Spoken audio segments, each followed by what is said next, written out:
नमस्कार मित्रों, आप सभी का स्वागत है यूनिक भारत पर।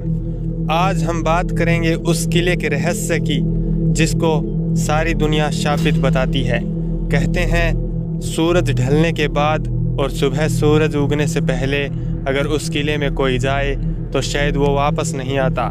शायद बहुत कम लोग ऐसे हैं जो भानगढ़ को नहीं जानते, क्योंकि सभी भानगढ़ के बारे में कुछ न कुछ जानते हैं। किस्से, कहानियों और हजारों वीडियोस ऐसे हैं जो बताते हैं कि भानगढ़ आज भी सैकड़ों लोगों की आत्माओं का अड्डा है। क्या ये सच बातें हैं या फिर कुछ और, ये बात करेंगे हम इसी वीडियो में। भानगढ़ के किले का निर्माण राजा भगवान दास ने सन 1573 में अलवर में करवाया। बात करते हैं इस किले के शापित होने के कारण की। यूं तो इस किले के शापित होने की अनेकों कहानियां आपको मिल जाएगी इंटरनेट पर या लोगों के द्वारा सुनी सुनाई, लेकिन मुख्य दो कहानियां ऐसी है जो इस किले के शापित होने का कारण बताती है। वो दो मुख्य कहानियां हैं, एक तपस्वी की और एक कहानी है रानी रत्नावती की। पहली कहानी है तपस्वी बालीनाथ की। कहते हैं जहां आज भानगढ़ का दुर्ग है उसी के पास में बालीनाथ नामक तपस्वी की कुटिया थी, और जब इस दुर्ग का निर्माण चल रहा था तो बालीनाथ ने कहा था कि अगर इस दुर्ग की छाया मेरी कुटिया पर पड़ी तो ठीक नहीं होगा। यानी दुर्ग आप बनाओ, लेकिन दुर्ग को इस प्रकार बनाओ कि इस दुर्ग की छाई या परछाई मेरी कुटिया पर नहीं पड़नी चाहिए। इस प्रकार से दुर्ग निर्माण शुरू हुआ, लेकिन बालीनाथ की बात को गंभीरता से नहीं लिया गया और दुर्ग को इतना ऊंचा बना दिया गया कि जो दुर्ग की परछाई है वो बालीनाथ की कुटिया में जा पहुंची। इस बात से बालीनाथ क्रोधित हो जाता है और माना जाता है शाप दे देता है पूरे भानगढ़ को कि आज के बाद यहाँ भानगढ़ में कोई आबाद नहीं रह पाएगा, भानगढ़ बर्बाद हो जाएगा।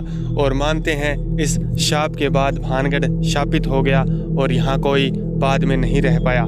फिर बताते हैं दूसरी कहानी रानी रत्नावती की।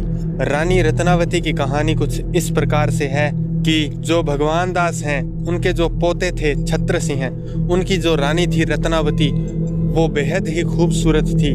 वो इतनी खूबसूरत थी कि उसकी खूबसूरती के चर्चे आसपास के राज्यों में भी होते थे। रत्नावती इतनी सुंदर तो थी ही, और उसकी सुंदरता ही माना जाता है भानगढ़ की बर्बादी का कारण बनी, क्योंकि रानी रत्नावती पर वहीं भानगढ़ के ही एक तांत्रिक सिंधी सेवड़ा की नज़र पड़ गई, और वह सिंधु सेवड़ा किसी भी हालत में रानी रत्नावती को अपनाना चाहता था, और इसी के लिए सिंधी सेवड़ा पापड़ बेलने लगा।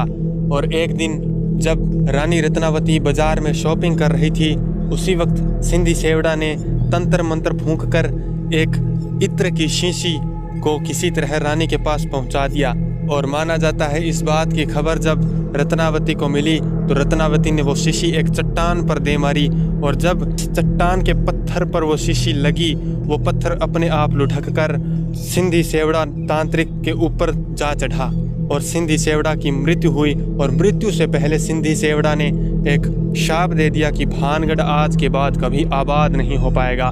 ये तो थी वो दो कहानियां जो सबसे ज़्यादा प्रचलित है भानगढ़ की बर्बादी का कारण बताने के लिए, लेकिन शायद भानगढ़ की बर्बादी का कारण कुछ और भी हो सकता है जो आपको अब हम बताएंगे।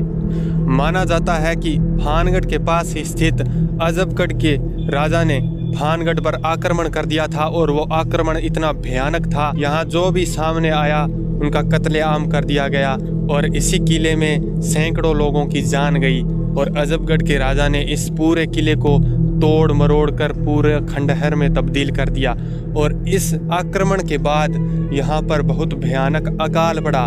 यहाँ न औषधि हुई, न खेती हुई, न पानी की व्यवस्था हुई, और इतना भयानक अकाल था कि यहाँ पर जो बसने वाले लोग थे वो यहाँ से कई कोसों दूर जाकर बसने लगे। और कुछ ऐसे लोग थे जिनको ऐसा लगता था कि भानगढ़ के किले के नीचे कुछ खजाना दफन है, और उस खजाने से दूसरे लोगों को दूर रखने के लिए कुछ लोगों ने एक अफवाह फैलाई कि भानगढ़ शापित हो गया है, जो भी इस किले के नज़दीक भटकता है वो जिंदा नहीं बचता।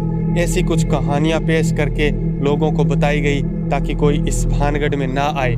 दोस्तों अब आप ही बताएं भानगढ़ कैसे उजड़ा होगा, किसी के शाप से या फिर अजबगढ़ के आक्रमण और अकाल से। और साथ ही साथ चैनल को ज़रूर सब्सक्राइब करें ताकि आपको ऐसी ही रोचक वीडियो और मिलती रहे।